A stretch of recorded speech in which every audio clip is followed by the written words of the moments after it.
दोस्तों मार्केट में जब हवा उल्टी चल रही होती है, जब मार्केट में करेक्शन होता है या दोस्तों जब मार्केट एक फ्लैट मोड में चलता हुआ नज़र आता है, तो दोस्तों वो काफ़ी बोरिंग पॉइंट माना जाता है। तो दोस्तों आप लोग देखेंगे कई सारे जो कमज़ोर इन्वेस्टर्स होते हैं, वो ऐसे समय में दोस्तों निकल कर भागने लगते हैं। तो दोस्तों इसी फेस में मार्केट चल रहा है। आप देखेंगे जो ग्रोथ कंपनियाँ हैं, वो टॉप से काफ़ी हैवी करेक्शन में आती हुई दिखी है। लेकिन दोस्तों कुछ कंपनियाँ ऐसी भी है जिनमें दोस्तों अगर आप देखेंगे आजकल देखने को ये मिल रहा है कि काफ़ी बड़ी बाइंग उनमें देखने को मिल रही है, यानी कि दोस्तों एक्यूमुलेशन का जो मोड है वो ऑन है इन कंपनियों में। तो दोस्तों ऐसी ही कुछ कंपनी के बारे में आज डिस्कस करेंगे जिनमें दोस्तों आप देखेंगे 80%, 90%, 95%, यहाँ तक कि दोस्तों 100% का जो हिस्सेदारी है वो दोस्तों डिलीवरी पर उठाया गया है। आपको ये चीज़ जानना होगा कि ये कंपनियाँ क्यों, मतलब इन कंपनियों में 100% का शेयर उठाया गया है। तो इस चीज़ के बारे में आपको रिसर्च करना पड़ेगा, स्टडी करना पड़ेगा। और दोस्तों मैं वीडियो शुरू करूंगा, लेकिन उससे पहले एक इंपॉर्टेंट डिस्क्लेमर देना चाहूँगा कि दोस्तों ये video just for study purpose के लिए, इन्फॉर्मेशन पर्पज़ के लिए, मेरी तरफ से दोस्तों कोई बाय का सेल का कॉल नहीं है। और जिन कंपनियों के बारे में मैं आज डिस्कस करने वाला हूं दोस्तों, इन कंपनियों का मार्केट कैप काफ़ी छोटा है, तो रिस्क काफ़ी बड़ा है। रिस्क को आप नज़रअंदाज बिल्कुल भी ना कीजिए। और पहली कंपनी को दोस्तों देखेंगे, A1 लिमिटेड कंपनी का नाम है। आप इस कंपनी का बिजनेस देखेंगे तो दोस्तों केमिकल सेक्टर में ये कंपनी काम करती हुई दिखती है।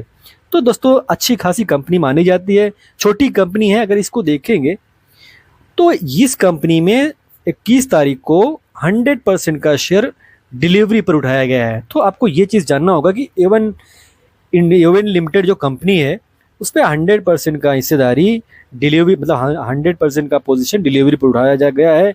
तो आपको इस कंपनी पर रिसर्च ज़रूर करना चाहिए। मार्केट कैप कंपनी का छोटा है और दोस्तों कंपनी केमिकल सेक्टर से बिलोंग करती हुई दिखती है। और दोस्तों एक चीज़ और आप देखेंगे तो कंपनी दोस्तों ASM लिस्ट स्टेज 4 में है। तो आपको ये चीज़ जानना होगा कि दोस्तों सर्विलांस में कंपनी है, इसका मतलब है कि रिस्क काफ़ी ज़्यादा है। और इस कंपनी में दोस्तों देखेंगे प्रमोटर के पास 70% का हिस्सा है। एफआईज को देखोगे तो एफआईज ने हर एक क्वार्टर में अपना जो पोजीशन है उसको दोस्तों मजबूत ही किया है। आप देखेंगे एफआईज लगातार क्वार्टर में अपना पोजीशन बिल्ड करते हुए गए हैं। वहीं पर आप देखेंगे जो प्रमोटर है, प्रमोटर के पास जो हिस्सेदारी है वो जस के तस बनी हुई, लेकिन दोस्तों पब्लिक जो है, पब्लिक का जो हिस्सा है वो घटता ही दिख रहा है। तो आपको ये चीज़ जानना होगा कि पब्लिक का जो पोजीशन है वो कट रहा है। और दोस्तों अगली कंपनी को देखेंगे असरफी हॉस्पिटल लिमिटेड। तो दोस्तों जैसे उसका नाम ही हॉस्पिटल है, तो ये भी कंपनी दोस्तों सुपर स्पेशलिटी हेल्थ सर्विसेज देती हुई नज़र आती है। और इसमें भी अगर आप देखेंगे 21 तारीख का जो डेटा निकल कर आया है, 100% का जो शेयर है वो डिलीवरी पर उठाया गया है। और इस कंपनी पर भी आपको रिसर्च करना चाहिए कि 100% का डिलीवरी पर जो शेयर उठाया गया है उसके पीछे का रीज़न क्या है।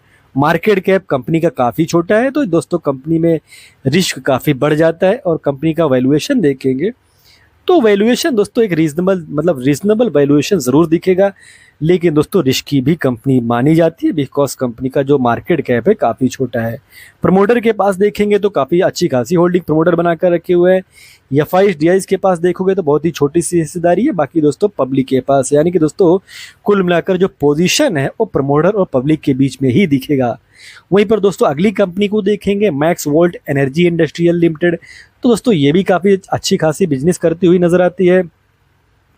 आप देखेंगे ये कंपनी काम क्या करती है, manufacturer of lithium ion battery. तो दोस्तों ये भी दोस्तों एक फ्यूचरिस्टिक सेगमेंट में काम करती हुई कंपनी है। कंपनी का जो मार्केट कैप है उसको देखेंगे तो छोटा दिखेगा। और कंपनी को 21 तारीख का जो डेटा दिखेगा आपको दोस्तों, 21 तारीख का अगर आप लोग डेटा देखेंगे तो 100% का शेयर इस कंपनी में भी उठाया गया है। तो इस कंपनी पर भी आपको रिसर्च करना चाहिए। और वैसे भी दोस्तों आप 21 तारीख का ही किया, अगर उससे पहले का भी डेटा देखेंगे तो इस कंपनी में 90% के आसपास का हिस्सेदारी उठाया ही जा रहा था। तो दोस्तों इस कंपनी में एक्यूमुलेशन मोड जो है वो ऑन है। तो आपको यहाँ पर रिसर्च करना चाहिए, स्टडी करना चाहिए, बिकॉज दोस्तों लगातार इस कंपनी में मजबूती के साथ जो शेयर है वो डिलीवरी पर उठाए जा रहे हैं। और दोस्तों इस कंपनी में देखेंगे प्रमोटर के पास 39% का शेयर है, यानी कि दोस्तों प्रमोटर के पास काफ़ी कम हिस्सेदारी है। लेकिन दोस्तों इतना डरने वाली बात भी नहीं है, बिकॉज जो प्रमोटर हैं उनके पास पहले से ही हिस्सेदारी काफ़ी कम है। हाँ, लेकिन जिस तरीके से पब्लिक की हिस्सेदारी बढ़ रही है वो दोस्तों एक रिस्क वाली बात ज़रूर बनती है। तो आपको इस कंपनी में भी चौकन्ना रहना होगा। वहीं पर दोस्तों अगली कंपनी को देखते हैं तो यूनिफील्ड डेटा टेक्नोलॉजी सॉल्यूशंस लिमिटेड। तो दोस्तों ये कंपनी मुंबई बेस्ड कंपनी है और आईटी सर्विस में इस कंपनी का काम है। तो दोस्तों इंटरेस्टिंग कंपनी नज़र आती है, इसका भी फ्यूचर काफ़ी इंटरेस्टिंग नज़र आता है। तो इस पर भी आपको रिसर्च करना चाहिए, बिकॉज दोस्तों ये भी कंपनी अगर आप देखेंगे तो इंटरेस्टिंग ढंग से ग्रो कर रही है। और 21 तारीख का जो डेटा दिखेगा उसमें दोस्तों इस कंपनी में भी 96.35% का शेयर डिलीवरी पर उठाया गया है। तो डिलीवरी पर अगर 90% के आसपास या उससे भी ज़्यादा का हिस्सेदारी उठाया जा रहा है तो ये चौंकाता ज़रूर है। लेकिन दोस्तों मैं फिर से ये चीज़ कहना चाहूँगा कि 90% से ज़्यादा का हिस्सेदारी अगर प्रमोटर अगर जो या 90% से ज़्यादा की हिस्सेदारी डिलीवरी पर उठाई गई है, इसका मतलब ये नहीं कि कंपनी भाग जाएगी या कंपनी बहुत ही ऊपर चली जाएगी। आपको इन कंपनियों का जो बिजनेस है उस पर रिसर्च करना चाहिए, बिजनेस पर आपको स्टडी ज़रूर करना चाहिए। बिकॉज दोस्तों ऐसी कंपनी में कब रिटेल इन्वेस्टर्स फंस जाए वो उनको पता भी नहीं चलेगा। तो दोस्तों इन कंपनियों पर आपको रिसर्च करनी चाहिए। मेरी तरफ से दोस्तों कोई बाय का, सेल का या होल्ड करने का कोई दोस्तों राय नहीं है। प्रमोटर के पास देखते हो तो 60% की हिस्सेदारी दिखेगी। और दोस्तों अगली कंपनी को देखोगे, एक और काफ़ी इंटरेस्टिंग कंपनी नज़र आती है। जब से दोस्तों ये मार्केट में आई है, ये भी दोस्तों काफ़ी इंटरेस्टिंग ढंग से मतलब अपना काम करती हुई दिख रही है। और मार्केट में आने से पहले भी दोस्तों ये कंपनी अच्छा खासा काम करती हुई दिखेगी। और कंपनी का जो बिजनेस है उसको देखेंगे तो दोस्तों इनका business assembling and supplying of क्या electric vehicles offering a range of electric two wheelers. तो दोस्तों आप देखेंगे जो टू व्हीलर्स है उसमें दोस्तों असेंबलिंग एंड सप्लाइंग में इनका काम है, वो भी इलेक्ट्रिक व्हीकल्स में। तो दोस्तों इलेक्ट्रिक व्हीकल्स जो है वो जिस तरीके से ग्रो कर रहा है उसका फ़ायदा इस कंपनी को फ्यूचर में मिल सकता है। तो आपको यहाँ पर भी रिसर्च करनी चाहिए, यहाँ पर भी आपको स्टडी करनी चाहिए।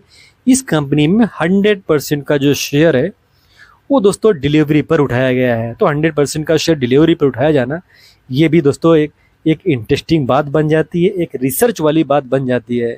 और दोस्तों अगर एक टेंशन वाली बात रहेगा, अगर एक रिसर्च वाली बात अगर कुछ और आप ढूंढोगे तो दोस्तों ये कंपनी ESM स्टेज 1 में है। यानी कि दोस्तों ये भी कंपनी सर्विलांस में है और स्टेज 1 में है। फ्यूचर में ये स्टेज 2 में जा सकती है, 3 में जा सकती है, 4 में जा सकती है। तो आपको इस कंपनी पर भी रिसर्च करना चाहिए, स्टडी करना चाहिए। प्रमोटर के पास 72% का शेयर है तो ये एक अच्छी बात बन जाती है। और दोस्तों छोटी कंपनी है उसके बावजूद इस कंपनी में आप देखेंगे तो DIs के पास काफ़ी मजबूत पकड़ है। वहीं पर FIs को देखोगे तो FIs के पास काफ़ी छोटी हिस्सेदारी है। पब्लिक के पास आप देखते हो तो 12-13% का शेयर है। तो दोस्तों इंटरेस्टिंग कंपनी नज़र आती है। तो आपको इस कंपनी पर भी रिसर्च करना चाहिए, स्टडी करना चाहिए। मार्केट कैप छोटा है इसलिए और भी ज़रूरी बन जाता है कि आपको गहन अध्ययन करने की ज़रूरत है। और दोस्तों Perth electricals and engineering company का कारोबार देखेंगे तो दोस्तों कुल मिलाकर ये सर्विस ओरिएंटेड फर्म है। तो इंटरेस्टिंग ढंग से दोस्तों ये भी कंपनी कार्य करती हुई दिख रही है। तो आपको यहाँ पर भी रिसर्च करना चाहिए। 21 तारीख का जो डेटा दिखेगा, आप 21 तारीख को डेटा को देखोगे तो यहाँ पर भी दोस्तों काफ़ी मजबूती के साथ 100% का जो शेयर है वो डिलीवरी पर उठाया गया है। तो यहाँ पर भी दोस्तों आपको रिसर्च ज़रूर करना चाहिए। और दोस्तों आगे बढ़ेंगे उससे पहले दोस्तों अगर आपने अभी तक चैनल को सब्सक्राइब ना किया तो दोस्तों सब्सक्राइब ज़रूर कर लीजिए। अगर वीडियो आपको इन्फॉर्मेटिव नहीं लग रही है तो भी दोस्तों आप लोग लिख कर ज़रूर बता सकते हो कि इम्प्रूवमेंट करने के लिए और क्या क्या कर सकते हैं। मार्केट कैप कंपनी का दोस्तों काफ़ी छोटा दिखेगा तो रिस्क वाली बात इस कंपनी में भी बन जाती है। प्रमोटर के पास 62% का शेयर है, ये एक अच्छी बात जरूर बन जाती है। और दोस्तों एक डिस्क्लेमर देना चाहेंगे, I am not SEBI registered advisor. कुछ बार सेल करते हो उससे पहले अपने फाइनेंशियल एडवाइजर से बात कीजिए, डिस्कस कीजिए, सलाह कीजिए, दोस्तों देने की कॉल लीजिए। और दोस्तों आपको वीडियो इन्फॉर्मेटिव लगी हो तो वीडियो को लाइक कमेंट शेयर करें और चैनल को सब्सक्राइब ना किया हो तो सब्सक्राइब भी कर ले। मिलते हैं दोस्तों किसी नए वीडियो में एक नए टॉपिक के साथ, तब तक के लिए हैप्पी इन्वेस्टिंग।